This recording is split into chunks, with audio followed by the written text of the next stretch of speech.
Ya, assalamualaikum warahmatullahi wabarakatuh. Salam sejahtera buat kita semuanya, Waalaikumsalam. sahabat Charlie dimanapun berada. Semoga selalu dalam keadaan sehat walafiat dan dalam lindungan Allah Subhanahu Wa Taala. Ya, pada hari ini kita akan wawancara Kiai Haji Muharrar yang baru-baru ini Iya, sempat terjadi perseteruan melalui telepon, chat, dan kemudian berbalas pesan di Facebook terkait Romel Abbas yang katanya ingin melaporkan Pak Kiai Muharrar untuk ke polisi dengan iya, dugaan Undang-Undang ITE pelanggaran hukum di sosial media. Nah, iya. mungkin Pak Kiai bisa sampaikan terlebih dahulu Pak Kiai ini kronologi awalnya seperti apa, siapa yang berkomunikasi awal, siapa yang menelpon atau siapa yang ditelepon. Iya. Monggo Pak Kiai. Iya. Bismillahirrahmanirrahim. Alhamdulillahirabbil alamin, teman-teman semuanya yang dimuliakan Allah Subhanahu wa taala. Jadi saya pagi itu kan saya kedatangan seorang kiai ke tempat saya. Beliau ngajak saya ke apa itu ke makam di Pati, makam wali di Pati. Jadi kemudian saya Hari berangkat, apa tuh Pak Kiai? tadinya Hari apa itu? hari Maaf. dari Jumat mungkin, hari Oh, Jumat. Jumat ya. Iya. Hari Jumat. Jadi saya ketamanan seorang kiai setelah Jumatan gitu, ke sini omong-omong ngobrol-ngobrol. Setelah itu beliau ngajak saya ziarah ke makam seorang wali di di apa itu di Pati gitu. Iya. Kemudian saya jalan, alhamdulillah nyampe di apa itu? Nyampe di pertengahan jalan, belum nyampe Pati. Itu ada Romel Abbas yang apa itu? WA ke saya. Intinya beliau pengen ke rumah saya. Apa itu? Beliau datangnya niatnya itu masalah chat-chatan saya yang mengatakan bahwa apa? Ada tetan saya yang beliau tidak cocok gitu loh. Jadi Ya. bukan datangnya itu bukan masalah sayembara itu bukan. Hmm. Kemudian kemudian setelah saya bilang, ini saya perjalanan menuju Pati ya, saya Pati pengen ke Pati gitu.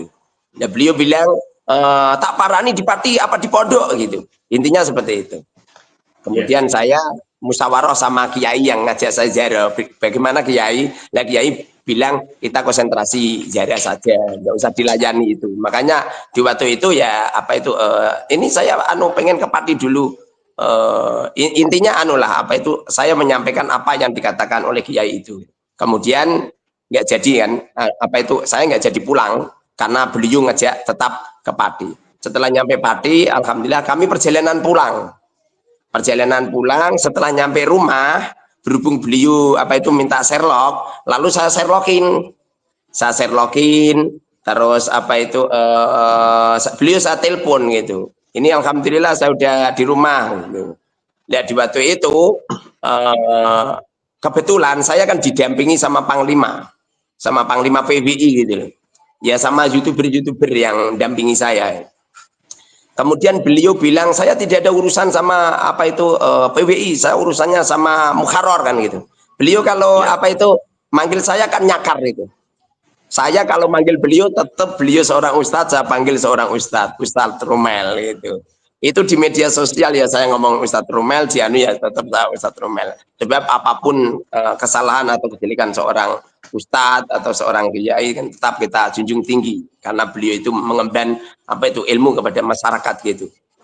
Kemudian beliau tidak mau gitu, nggak mau datang, nggak mau datang. Ya udah kalau nggak mau datang gitu. Setelah itu tak bel lagi. Setiap saya bel di cancel. Setiap saya bel di cancel gitu. Pada akhirnya kami tetap masih menunggu nyampe jam apa itu, jam 8 jam 9 lah. Setelah tidak ada kunjung datang, ya udah. Lah kenapa kok saya nyampe bawa apa itu bawa panglima, bawa panglima dan kenapa saya tempatkan di tempat yang netral, tidak di pondok saya? Sebab kalau di pondok saya itu kan banyak tamu-tamu ya kan setiap hari kan ada tamu lagi pula kan suasana di tempat santri nggak baik nggak elok masuk ada seorang kiai apa itu debat apa itu sama sama Ustadz Rumel ya kan, nggak baik kan dilihat santri kan, makanya kan saya Ya. nyari tempat yang enak, yang nyaman gitu, yang jauh dari banjir. Kebetulan di apa itu di Semarang itu kan banjir kan. Nah, saya tempatkan di Kebun Agung. Tujuan saya si Ustadz Rumel itu umpamanya kok datang itu enak gitu loh. Oh, enak gitu. Ya. Kebetulan beliau nggak datang. Lah kenapa saya bawa apa itu Panglima? Sebab kata-kata beliau itu yang dicat ke saya itu kata-katanya itu seakan-akan itu menyudutkan atau ancaman lah, ada sebuah ancaman seperti contoh ya, ini apa itu ini seperti contoh. Hari ini saya cukup luang mau nyamperin dia sekalian, dia menawarkan berapa kemarin kan gitu, tolong mulutnya dimasukkan ke nota gitu. Ini asli ada chattingan beliau. Tolong mulutnya dimasukkan ke nota, tak bayari lunas, bahkan double gitu. Nah ini sehingga dengan kata-kata semacam ini seakan-akan ini adalah sebuah apa itu ancaman untuk saya ya. Ya maklum lah saya ini saya kan orang desa. Seorang desa, orang kolot, tidak seperti Ustadz Rumel yang beliau orang kota, orang pengalaman gitu. Saya ini apa itu anak orang kampung, orang desa. Jadi kalau ada sebuah kata-kata yang semacam ini, kami orang desa ya namanya orang desa minder kan. Makanya saya kan minta pendampingan. Alhamdulillah didampingi. Tapi setelah saya tunggu beliau nggak datang. Saya pun nggak masalah, nggak datang juga nggak masalah. Datang ya alhamdulillah kan gitu. Oke.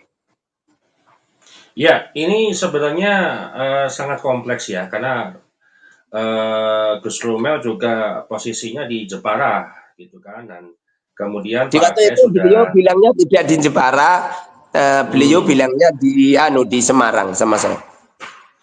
Nah, kalau Sherlocknya Pak Kiai itu ketika mau ketemuan itu posisi di Pati atau di Demak?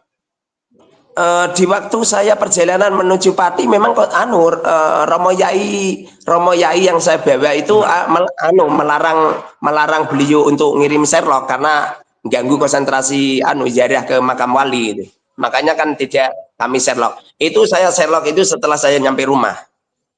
Saya nyampe rumah, kemudian beliau saya Sherlock, kemudian beliau saya suruh untuk datang. Di waktu itu apa Panglima saya kan juga ngebel juga. Ya.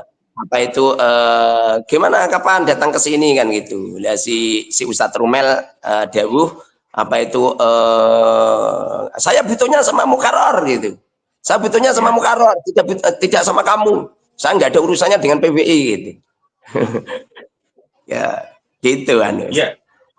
Ya, Iya, yang dipermasalahkan Gus Rumel ini kan Pak Kiai curhat di Facebook dengan melampirkan chatan ya, ataupun screenshot chatan, kemudian iya, nomornya pun tidak disensor sama sekali. Nah, ini yang akan iya, apa?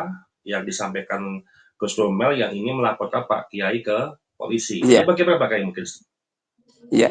Kalau itu silahkan. Cuma saya pribadi ini kan orang kampung, orang desa, ya kan. Jadi kami Ya. ini merasa terancam dengan apa itu hadirnya Ustadz Rumel yang apa itu mengatakan apa itu tolong mulutnya dimasukkan ke nota. Berarti seakan-akan kan si Romel ini pengen kan, pengen memasukkan mulut saya di nota, ya kan? Ada pengancaman kan?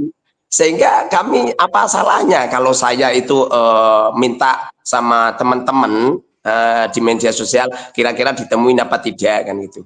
Di beberapa beranda Facebook saya ya ada yang bilang Pak Yai nggak usah si Rumel itu apa itu si Rumel itu begini-begini gitu. Ada yang mengatakan Pak Yai ditemuin saja dan lain sebagainya. Pada akhirnya saya temuin gitu. Saya temuin cuma beliau kan nggak mau datang gitu. Jadi pada dasarnya saya apa itu kenapa saya ngupload itu karena saya merasa terancam karena beliau kata-katanya seperti itu. Saya ini kan orang kampung nggak terbiasa di apa itu diomongin yang sekeras itu kan. Ya mungkin lah kalau Ustadz Rumelnya kan nggak masalah itu sebuah ucapan biasa. Tapi kan namanya saya orang kampung kan ya takut toh. Ya. Heeh. Ya, Pak Kiai, ini sebenarnya masalah awalnya apa sih ketika Gus Romel menelpon Pak Kiai, kemudian ada statementnya beliau bahwasanya Pak Kiai menuduh Gus Romel itu menipu. Nah, ini seperti apa apa namanya kronologi menipu dan kenapa disebut menipu? Mungkin Pak Kiai mungkin bisa menyampaikan Ya, bagaimana. Bismillahirrahmanirrahim. Jadi tadinya kan ada orang chat ke Facebook saya kan. Kemudian saya bilang apa itu kitab yang disodorkan Ustadz Rumel Rumel Abbas itu eh, apa ya biasanya saya lupa sebabnya apa itu saya nggak ngerti ya sebabnya beliau itu Ustadz Rumel itu kan screenshot gitu loh jadi Ya, saya tempatnya di mana nggak ngerti inti kata saya mengatakan kitab yang disodorkan Ustadz Rumel itu kitab tipuan intinya seperti itu. Ya, kemudian si Ustadz Rumel itu kan ngebel ke saya. Intinya ki maunya apa kan gitu. Lah aku bilang, saya itu toh berani mengatakan seperti ini karena saya juga mempelajari argumentasi panjenengan di waktu menyampaikan apa itu tentang nasabah alawi nyambung dan lain sebagainya kan gitu. Beberapa kitab, beberapa manuskrip dan lain sebagainya rujukan saya mengatakan panjangan pakai kitab tipu-tipuan kitab itu rujukan saya itu Kiai Imad karena ya awal terjadinya itu kan saya juga mempelajari karya-karya tulis Romo Yai Imad gitu yang Romo Yai Imad mengatakan bahwa manuskrip atau apa itu kitab-kitab yang disodorkan oleh Ustadz Rumel itu adalah kitab-kitab palsu gitu bukan menipu ya kitab palsu gitu kata-kata saya di situ nggak menipu enggak tapi kitab palsunya ya, jadi beliau ini marahnya gara-gara itu sehingga pengen nyamperin saya pengen intinya pengen membeli mulut saya gitu biasa di Facebook itu apa itu kasar gitu tapi ya namanya kami orang kampung ya ketakutan itu wajar kemudian saya ngupload apa itu screenshot kata-kata dia kemudian saya tidak merahasiakan nomor ya namanya orang takut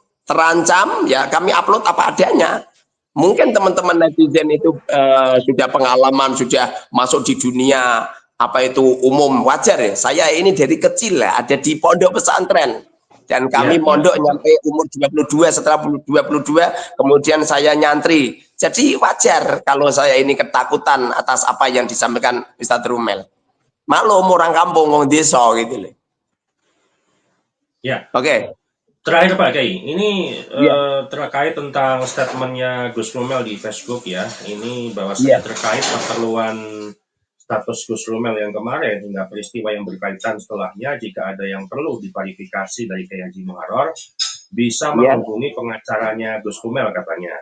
Karena Gus Romel telah menyerahkan urusan tersebut kepada beliau supaya diteruskan ke Polda Jateng. Jadi iya urusan Haji Muharram itu bisa diurus melalui pengacaranya beliau. Nah, ini sebuah keseriusan Gus Kumel Pak Kiai untuk melaporkan iya Pak Kiai Muharram. Nah, Pak Kiai gimana? Apakah akan ada perlindungan hukum juga atau gimana Pak Kiai? iya kalau saya nggak apa-apa please nggak apa-apa Fudil af wa amur bil urf wa arid anil jahilin. Jadi Allah berfirman di dalam Al-Quran, maafkan yang salah. Wa amur bil urf, perintahkan yang baik. Wa arid anil jahilin. Kalau ada orang yang nggak paham tentang saya, nggak usah digubris. Wa arid anil jahilin. Kita nggak usah gubris sama orang-orang yang nggak paham gitu. Jadi kalau si apa itu Ustadz Rumel pengen melaporkan, please 100% saya persilakan. Dan saya tidak akan mencari pengacara tidak akan mencari Hmm, pengacara. Kalau pengen memenjarakan silakan dipenjara. Saya ini sudah terbiasa di penjara di pondok ini sama santri gitu. Tidak biasa. Saya masuk penjara malah seneng saya bisa makan, minum, tenang, ayam, nggak mikir apa itu, nggak mikir makanin santri, nggak mikir bayari listriknya, fukara masakin, nggak mikir apa itu bayari apa pamnya masyarakat, nggak mikir bayari listrik-listrik musola-musola, masjid gitu, nggak mikir apa itu bangun pondok nggak mikir ngajar santri enak saya seneng seneng saya jadi kalau Ustadz Romel pengen memenjarakan malah please 100% saya ikhlas tidak cuma 100% 1000% saya ikhlas nggak apa-apa saya tidak akan mencari pengacara biar Allah saya ya berarti oke proses hukumnya Pak Kiai hanya menyerahkan sepihak saja dari Gus Romel untuk mengurus iya kepolisian tanpa ada pembelaan dari Pak Kiai dengan iya iya memberikan tanpa pengacara itu tanpa berarti ya. pembelaan nggak Ya, apa-apa saya ikhlas saya sudah saya ini hidup di apa itu di naungan seorang ayah yang fakir ibu yang fakir kebetulan ayah saya itu kiai kampung Jadi saya sudah terlantar dari sejak kecil, dan tidur saya dari kecil itu ya ikut nenek, dan apa itu kemudian setelah saya lulus sanawi berangkat mondok, sudah terbiasa terlantar. Bahkan setelah saya boyong kemudian saya nikah, saya pernah fakir itu sekitar 19 tahun. Kelaparan 19 tahun gitu. Eh, jadi saya aman-aman aja gitu, sudah terbiasa hidup susah gitu. Kemudian setelah kaya, ini kan saya alhamdulillah kaya saya. Nyatanya ya rumah saya 3 lantai dan juga apa itu mobil saya ya ada 8 kan, ada 8, tanah saya ada banyak dan lain sebagainya. Justru di saat saya kaya, saya tidak mau menggunakan uang. Saya nggak pernah gunain uang. Yang paling untuk nafkah istri, untuk sodako, dan kami nggak pernah makan sarapan pagi, nggak pernah, saya puasa terus. Jadi Ya, demikian breaking news dari kami. Kita akan kembali lagi di episode berikutnya. Akhir kata saya ucapkan wassalamualaikum warahmatullahi wabarakatuh.